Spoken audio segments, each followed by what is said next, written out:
I'm sure you're familiar with the countless fat-shedding means and methods promoted by fitness influencers and various experts. There's so much of this content freely available that one wonders how there are any fat people left on this planet. Now, being the critical thinker that you are, you probably noticed something was terribly off about them. Something doesn't add up. My thesis today is to critically examine and question many of these things being marketed to us. If you like this sort of critical takes, please like the video and subscribe to this channel for more content like this. So I don't think I need to spend too long convincing anyone that there is a global rise of obesity. What I mean is that the fat ones are not only gaining inches around their waist, but also rising in numbers. And as the average person grows heavier, we are having to rely on the traditional one-size-fits-all fitness methods to combat this. But that is a strategy designed to fail, and I can prove it to you.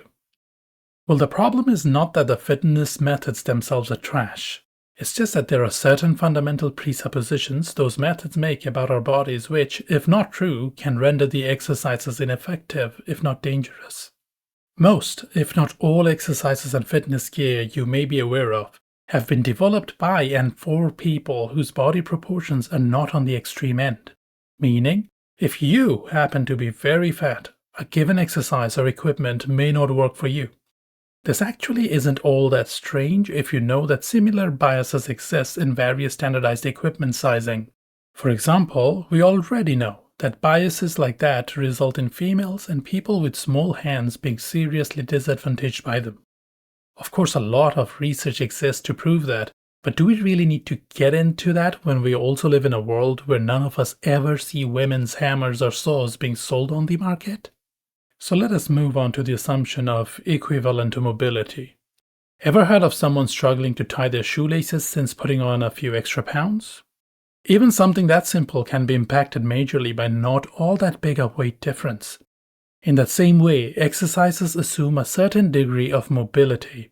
If a few pounds in the wrong places can stop one from tying shoelaces properly, how do you think it affects the mobility of an individual who's considerably bigger than average? The otherwise good set of cues given by trainers and instructors to the average person may not make any sense when given to these obese people. This then can easily result in either ineffective workouts or injuries or both. The next absurdity in our list today is high-impact exercises. They are generally those exercises that look good and makes for an excellent montage. The intensity is generally paired with very high athletic demands. Now, let's just gloss over the idiotic and absurd thought process that might make someone pair the most athletic workouts with the least fit people. That's a whole separate kind of lunacy we don't have time for today. I just want to bring your attention to how shockingly different simple demands can be when you are that big. Imagine the average person attempting 20 jumps in a row or something similar. Now please pause and consider what that means for a seriously obese person. The fact that they may be even multiple times heavier than the average person means that it's like if someone attempted those 20 jumps with a few people on their back.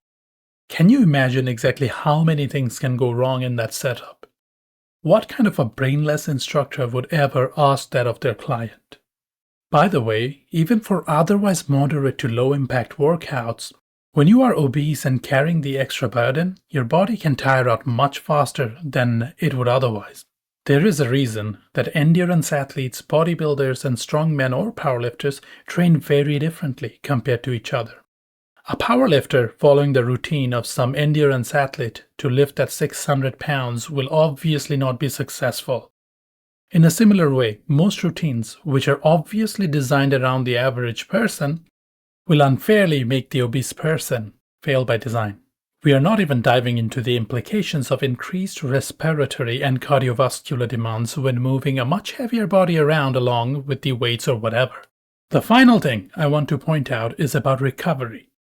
The exercises we do oftentimes necessitates that we rest afterwards and recover from the session. Now, even there, a look at a review of relevant papers suggests that obesity is linked to higher inflammation and changes in muscle repair, which may slow down recovery after workouts. I'm not saying that they absolutely don't exist, but I have yet to see a fitness routine incorporating this reality. Generally speaking, fat folks around the globe who want to get fitter end up following the same sort of routines as the non-fat ones. And sadly, when applied to fat people, these routines wrongly assume that their recovery needs are average. So, to summarize this video for you, the claim I'm making is that there is a big fat gap in the fitness industry. We need to fill this gap, not with the rehashed copy-pasted materials from the past, but with well-thought-out material that actually factors in the physiological limitations of its target audience. If this video did not convince you, I'm sorry, not everyone is reasonable. But if you think that I raised valid concerns, please put pressure on all fitness coaches, influencers, and relevant people to address these concerns. You can help support this cause by liking and sharing this video. This has been the Scientist. See you in the next video.